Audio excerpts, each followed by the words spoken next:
Ayer martes ya estaba lista para subir una recomendación más de podcast que podrían ustedes pues ir a ver si quisieran, ¿no? Pues qué bueno que me esperé. Por la noche, ahí en algunos comentarios de un grupo donde estoy, recibí una recomendación y decidí tomarla. Les voy a enseñar este libro, lo gordito que es, pero cuando yo estaba en la primaria, creo que tenía como 10 años, mi tío, el único tío por parte de mi madre que tenía, me regaló un libro igualito de gordo, pero llegaba hasta acá, hasta eso que ven ustedes. O sea, era más largo, pero igualito de ancho. Lo voy a quitar por si alguien... Bueno, voy a quitar la carita, solo voy a dejar esto. Porque esto va a acompañar el relato que les voy a hacer de algo que descubrí ayer. Hasta hice unas anotaciones aquí porque este podcast yo no lo domino, no lo conocía. Es de un señor y su hija hablando, dice ahí en la página, el canal. ¿Ven cómo siempre ando confundiendo? El canal se llama Chismes de Historia y Ciencia. Tiene pocos suscriptores, 1430. Tiene pocos likes, pocas vistas. Yo ya me suscribí. No sé por qué tiene pocas vistas y pocos comentarios, pero uno que otro no me gusta también tiene, dedito hacia abajo también. El capítulo de ayer concretamente me llamó la atención. Si gustan pasar a verlo, se llama La Guerra de Vietnam. Lo subieron ayer, el 20 de abril. Dice algo más, pero yo lo resumí así. Empieza la historia a partir de los años 60.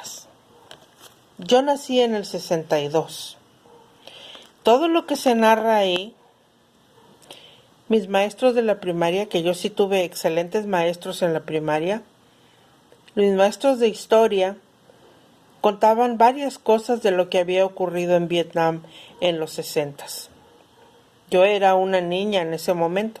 Si estábamos hablando del 64 como hasta el 68, supongamos, pues yo seguía siendo una niña pequeña.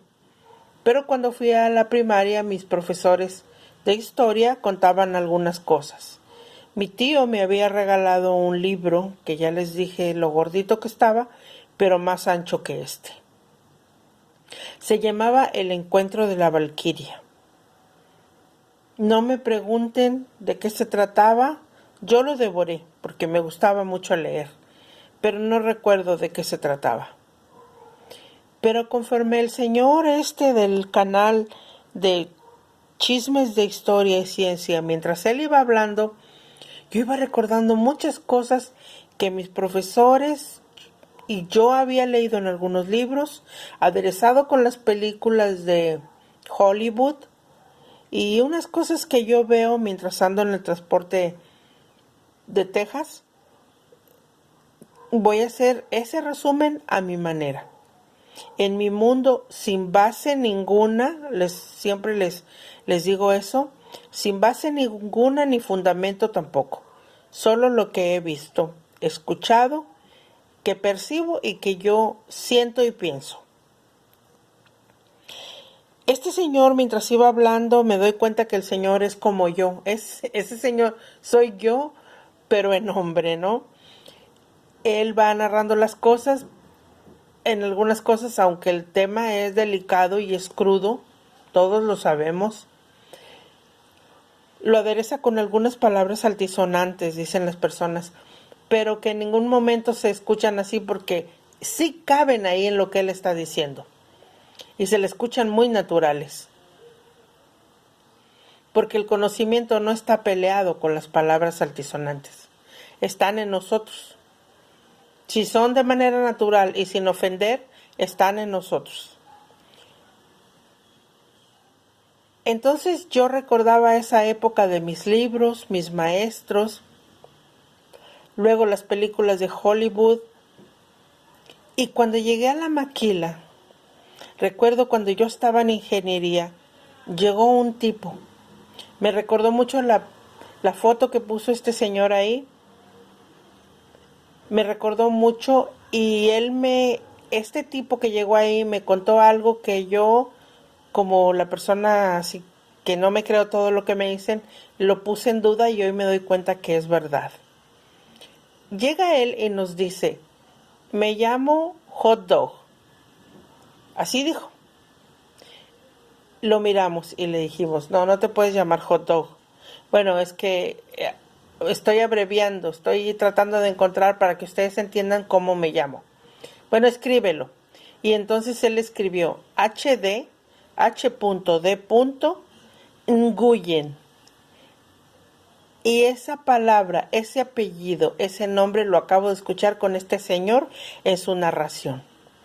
Y él nos contó. Bueno, primero nos regañó porque todos asumimos. Unos le dijeron que si era coreano, otros que si era japonés, que si era esto, que si era el otro. Y él en todo momento lo vi como molesto y él nos explicó. Yo eso ya lo había vivido en Houston, cuando en las lavanderías había una persona que lucía así y no le gustaba que le dijeras, eres filipino, coreano, vietnamí, no, no le gustaba nada. Él solo te decía, soy de tal lado. Así ahora HD nos estaba diciendo, yo soy vietnamí. Y ahí tenemos, todos nos llamamos igual. Nguyen. N-G-U-Y-E-N.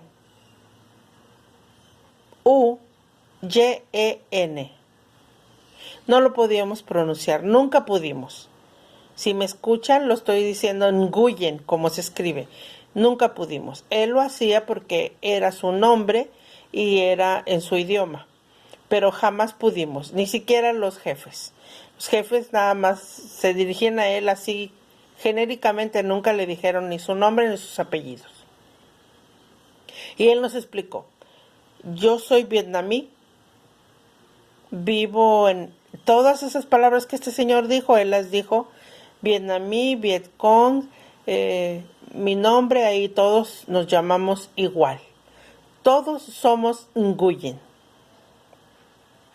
Y él efectivamente, como la foto que enseñó este señor ayer en su podcast, en su canal, era bajito, delgado, moreno, su pelo negro,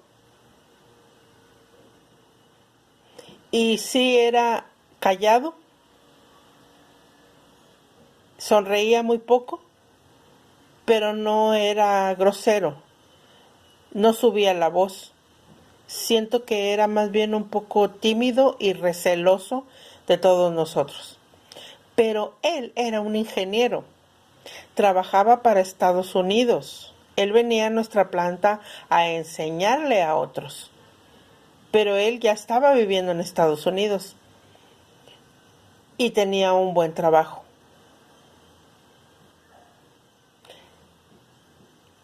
Cuando este señor empezó a contar la historia de Vietnam y todo eso, la mayoría de nosotros lo sabemos. Estamos totalmente en contra de cualquier guerra, tenga la finalidad que tenga. Y es verdad, hay muchos sentimientos que se tocan ahí. Es difícil hablar de eso, por las cosas que se manejan de afuera, pero adentro también. Tanta sangre derramada, muertes, unos creyéndose héroes y otros las víctimas. No es fácil. Estados Unidos siempre se va a levantar el cuello diciendo que ellos hicieron lo que tenían que hacer. Pero bueno, cada uno tenemos una sensación diferente en cuanto al tema de la guerra, al que no voy a ahondar porque siempre les digo, totalmente sin bases y sin fundamentos. A lo que sí quiero llegar es ese mi encuentro con él. Y cuando se habló ya casi al final de los... Ay, es que no quería que se oyera ese ruido, pero bueno, cuando llegamos al final, cuando se habla de los veteranos de guerra, yo me subo en el transporte público en Texas y se suben tipos así de mi piel, o sea, son latinos. Sabemos que en algún momento los latinos, para tener una nacionalidad en Estados Unidos, se enlistaban en el ejército, iban y luchaban por un país que ni siquiera era el suyo, pero que les ofrecía algo a cambio, y lo hicieron así por su gusto propio. No te obligaban a ir a la guerra a fuerza. Y estamos hablando de gente que no se ve que haya estado en Vietnam, porque esos estarían muy ancianos. Son gente, no sé, yo los veo entre 40, 50 años por mucho. No son los veteranos de Vietnam, no aquí en Brownsville, Texas. Y ellos se suben y según ellos están tocados por eso y parecen loquillos y te reclaman, porque sí, porque no, por lo que sea. Y su frase de siempre es eso, entre palabras altisonantes: cállense que yo me sacrifiqué por ustedes y que por mí no. O sea, yo no te mandé allá, es un país que no te pertenecía, pero por tus intereses pues lo hiciste. Y claro que en las guerras, claro que hay traumas y todo eso, pero asume esa parte.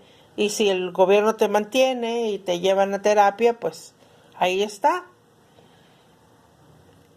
Es que aquí, si hubieran víctimas, es casi al final del video de este señor, las víctimas son los que se quedaron allá, o sea, los sobrevivientes, los, los que viven allá todavía, y a esas personas nadie las ayuda. Los que tienen secuelas, los que tienen mutaciones, esas personas verdaderamente son las víctimas y en ellas nadie piensa. En Estados Unidos se les ayuda, se les mantiene, se les da ayuda psicológica y estos todavía andan atacando a otras personas en un transporte público donde no se les puede tocar ni con un pétalo, pero ellos son ofensivos a diestra y siniestra cuando nosotros no somos culpables de nada de sus decisiones. Y esa es la parte que no está buena. Yo no veo físicamente que les falte un brazo, ni un pie, ni nada. Según ellos, todo es psicológico. En fin, ¿a qué voy con esto? Es igual, y todo esto es lo que yo pienso, lo que yo opino. Todo esto es igual que las personas que hacen año tras año un Vía Crucis donde saben que somos parte, si creemos en eso. Yo no voy a imponer aquí a nadie nada. Si creemos que hubo un Vía Crucis y el Señor lo metieron a un sepulcro y el tercer día resucitó y está ahí arriba y todo eso, si se cree en eso, no entiendo por qué año tras año tienen que hacer el Vía Crucis y volverlo a azotar, a crucificar, si se supone que en aquel tiempo Él ya ascendió y según lo que está escrito está a la derecha del Padre. No entiendo para nada esa recreación dolorosa año tras año. La verdad, no la comparto. Entonces, regresando a estas personas que se quejan y se sienten las víctimas y le reclaman a los demás que no tenemos nada que ver ahí, siento exactamente lo mismo. Entonces tú nunca has salido de eso a donde fuiste a hacerlo y cada vez que reclamas a alguien que para nada tiene nada que ver con eso, te estás victimizando una y otra vez. O sea, yo no le veo nada de lógica. Creo que los niños que este señor en su canal puso al final, las fotos de esos niños víctimas de todo eso, con esas secuelas, con esas mutaciones, esos son las verdaderas víctimas. Lo que quedó allá, si hay destrucción aún hoy en día, los descendientes y toda esa gente valerosa que tuvo que salir adelante después de esto, con muchas cosas en su conciencia o no, esos son las verdaderas víctimas. Pero en fin, estas solo son palabras mías. Esta es mi interpretación de lo que pasó ahí. Y que cada quien tenga la suya. Yo no voy a debatir aquí con nadie porque pues, no tengo base ni fundamentos, nada más que lo que yo siento. Bueno, les vuelvo a recordar el canal por si gustan. Chismes de historia y ciencia. Y échenle un ojillo al capítulo de ayer, porque algunas personas están totalmente influenciadas por Disney, otras por Hollywood, y la verdad, la cruel verdad, aunque no la querramos oír, está ahí en las personas que hablan de esas cosas. Y como dicen al final, yo también creo eso. Siempre es un buen momento para seguir aprendiendo. Bueno, eso es todo por hoy. Hasta la próxima.